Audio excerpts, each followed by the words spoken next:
হাঙ্গে জীবন ডিম আর মুগলাই খাইতে খাইতে বড় হয়েছে, কথা বুঝছিনি। আর আজ নজর করে সান্না টুনি কিতা বানাতে আছে, কি বলে দোস্ত তোর মুগলাইটা কিতা বানাও?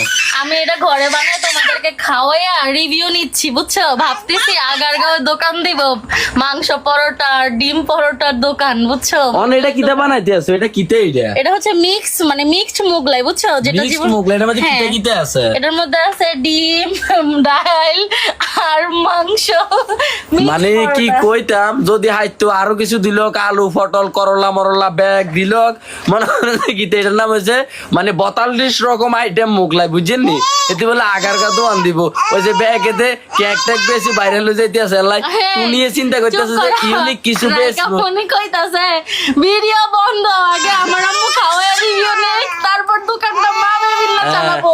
আই চিন্তা করতাম আসি আসলে যে ঢাকা আগারগাঁও, বুঝছেননি? কি সুন্দর একটা নাম আগারগাঁও, কিন্তু অন এটা হয়ে গেছে কিতা কেকের গাঁও, বুঝছেননি? সিপা চাপা আন আছে কোন আছে, আর রাস্তা দিয়ে মানুষ হইতে পারে না, কেকের থুপ দিয়ে লাগছে, কথা বুঝছেননি?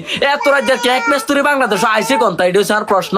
আপনারা ভাইকে কমেন্টে লে দিবেন যে এত রাজ্যের কেক মেস্তুরিটা আইসে কোন তাই? ওই আজ কি মোগলাই খাইতে মারি গুমনি? খাইতে পারবা, কিন্তু আমি ভয়ে আছি ভাই, জীবনে ইউনিক মানে ফলো করে নেই হ্যাঁ, আজকে এটা মন কিতে থেকে। হইতে আছে? এটা কত সময় এটা রাস্তা রাও, এটা বাসনের মধ্যে রাও। এটা যাই হোক, আগারগা দোকান দিতে পারবো কিনা খায় রিভিউ দিবা।